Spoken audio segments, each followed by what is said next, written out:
Os líderes da Hungria e da Eslováquia, Viktor Orbán e Robert Fico, declararam definitivamente uma verdadeira guerra à Ucrânia. Hoje, Viktor Orbán declarou que bloqueou o 20º pacote de sanções contra a Rússia da União Europeia e Robert Fico foi ainda mais longe e interrompeu o fornecimento emergencial de eletricidade para a Ucrânia. E tudo isso porque a Ucrânia recusou aos húngaros e eslovacos o reparo do oleoduto Druzhba, pelo qual ambos os países recebem petróleo da Rússia, e que foi explodido pela própria Rússia ainda no final de janeiro.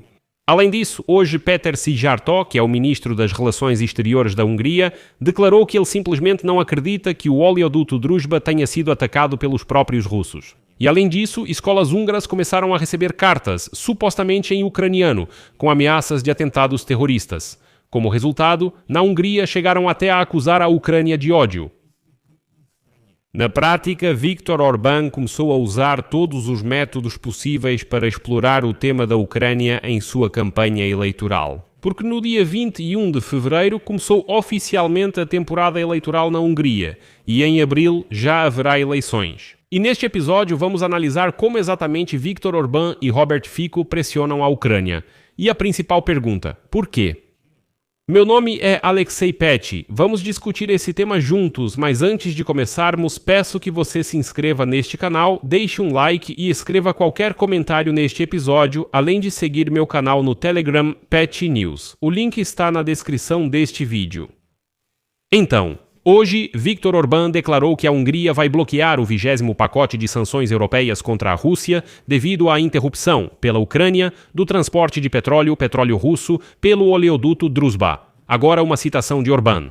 Vamos ficar inativos enquanto o oleoduto Druzhba estiver fechado. Garantiremos o fornecimento de combustível à Hungria e tomaremos as contramedidas necessárias para retomar o abastecimento. Mas entre outras medidas mencionadas pelo primeiro-ministro húngaro estão a suspensão do fornecimento de diesel para a Ucrânia e a recusa em conceder qualquer tipo de crédito militar à Ucrânia. Trata-se do crédito de 90 bilhões de euros que a União Europeia aprovou recentemente para a Ucrânia. E aí Orbán diz que esse crédito também vamos bloquear, as sanções contra a Rússia vamos bloquear, o fornecimento de diesel para a Ucrânia vamos bloquear. O ministro das Relações Exteriores da Ucrânia, Andrei Sybiga, já havia explicado antes a interrupção do fornecimento pelo oleoduto Druzhba em 27 de janeiro, com o silêncio da Hungria sobre o fato de que a Rússia atingiu um trecho do oleoduto em território ucraniano, na verdade ela o explodiu.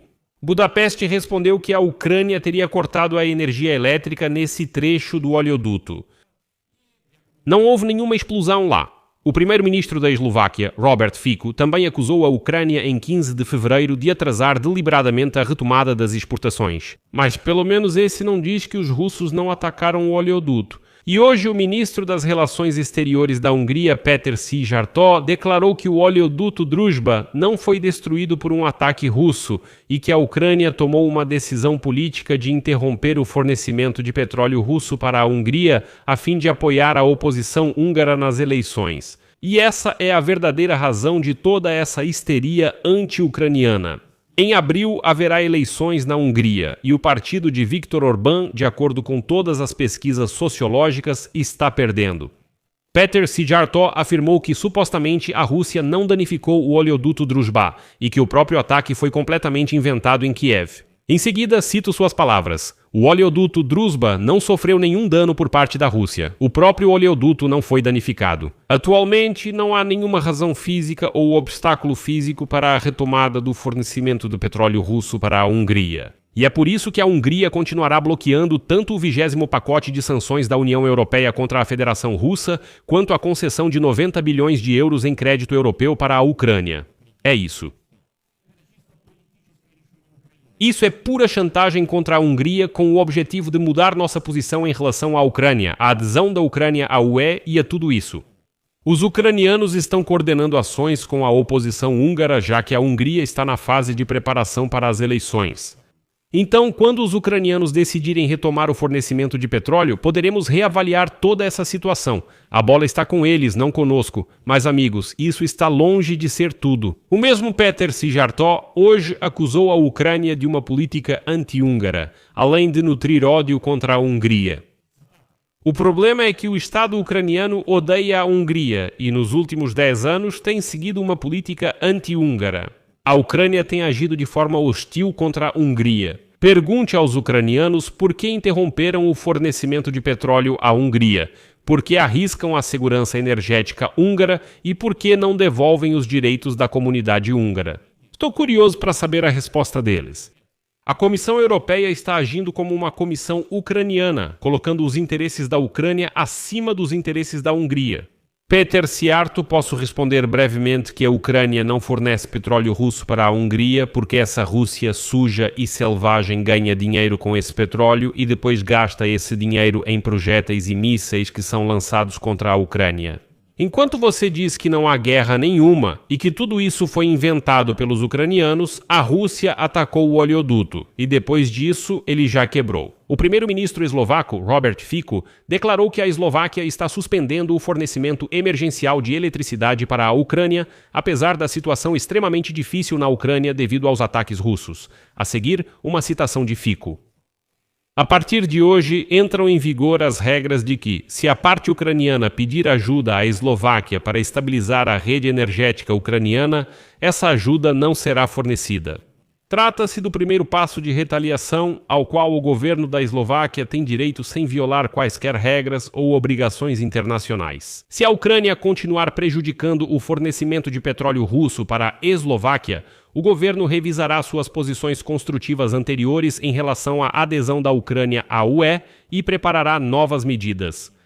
Mas vamos voltar ao nosso Viktor Orbán. Na Hungria, a campanha eleitoral começou oficialmente em 21 de fevereiro e o país realizará eleições parlamentares já em 12 de abril. E agora, o atual chefe do governo húngaro, Viktor Orbán, e seu partido Fidesz podem, pela primeira vez em muito tempo, perder essas eleições. O partido de oposição TISA, de acordo com pesquisas de opinião, já está 10% à frente do partido Fidesz. E essa derrota nas eleições, para Orbán e seu círculo, significará não apenas a perda do poder e do acesso ao financiamento estatal, mas também a ameaça de processo criminal.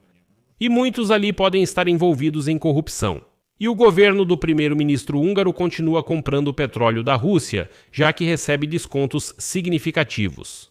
Além disso, Orbán, é claro, não quer que os húngaros recebam boletos com contas de serviços públicos aumentadas poucos meses antes das eleições. Mas a questão principal nem é essa, e sim que na Hungria existem vários fundos que controlam o superlucro da gigante do petróleo. Essas empresas, supostamente, e todos esses fundos estão ligados ao próprio Viktor Orbán. Resumindo, a empresa supostamente lucra com a diferença, comprando petróleo russo barato e vendendo derivados de petróleo, ou seja, combustível, para os húngaros pelo preço de mercado europeu. Recentemente já contei neste canal do YouTube que é uma situação paradoxal. A República Tcheca, que compra petróleo não russo, mais caro e assim por diante, permitiu-se vender aos tchecos combustível nos postos de gasolina. 18% mais barato do que o mesmo combustível custa na Hungria, que compra petróleo mais barato, ou seja, a matéria-prima para o mesmo combustível. Basicamente, a empresa, dizem, está tendo lucros extraordinários e desde o início de 2022 o lucro deles aumentou em 30%. E parte desse lucro depois vai parar em fundos que estão diretamente ligados ao Viktor Orbán. Agora vale a pena olhar para toda a situação de uma forma um pouco mais ampla.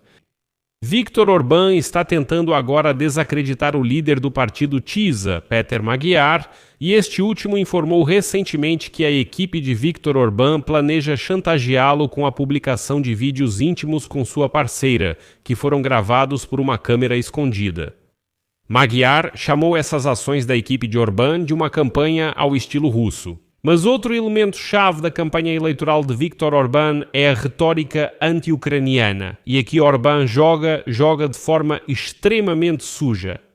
Afinal, na véspera, órgãos públicos e escolas em toda a Hungria começaram a receber ameaças de bomba supostamente escritas em ucraniano. Bem, isso já lembra aquele cartão de visita do Yarosh, sabe? Ou seja, na Hungria, supostamente, ucranianos decidiram organizar atentados terroristas e escrevem bilhetes em ucraniano, não em húngaro, mas especificamente em ucraniano. Especialistas chamam esse tipo de provocação de operação de bandeira falsa. As autoridades húngaras não encontraram nenhum explosivo. Mas a mídia pró-governo, pró-Viktor Orbán, começou a acusar publicamente a Ucrânia de suposta interferência no processo eleitoral da Hungria, alegando que a Ucrânia, com esses bilhetes sobre ameaças de bomba em ucraniano, estaria tentando intimidar os eleitores húngaros. E essas encenações são acompanhadas por vídeos de propaganda, nos quais a Ucrânia é retratada quase como o principal inimigo. Nesses vídeos dizem que a Ucrânia supostamente quer impor algo aos húngaros. O governo pró-ucraniano bloqueia intencionalmente o fornecimento de petróleo da Rússia e, além disso, financia esse partido de oposição TISA. E se o primeiro-ministro da Eslováquia interrompeu o fornecimento de eletricidade para a Ucrânia, aqui Orbán agiu de forma ainda mais astuta nessa situação. Ou seja, só para lembrar, eles não nos fornecem diesel. Mas Viktor Orbán declarou que não vai interromper o fornecimento de eletricidade para a Ucrânia, para não criar problemas para os húngaros que vivem na Transcarpátia. O primeiro-ministro húngaro também afirma que só após o fim da guerra será possível normalizar as relações ucraniano-húngaras, incluindo os laços diplomáticos e econômicos. Mas, na essência, Viktor Orbán já percebeu claramente que a retórica anti-ucraniana é uma ferramenta muito conveniente para mobilizar seus apoiadores. Por isso, dificilmente ele vai abrir mão dela. E, infelizmente, precisamos nos acostumar, precisamos nos habituar a essa retórica anti-ucraniana na Hungria, lutar contra ela, é claro, mas, como se diz, não nos assustar toda vez que Viktor Orbán começa a culpar a Ucrânia por absolutamente todos os pecados.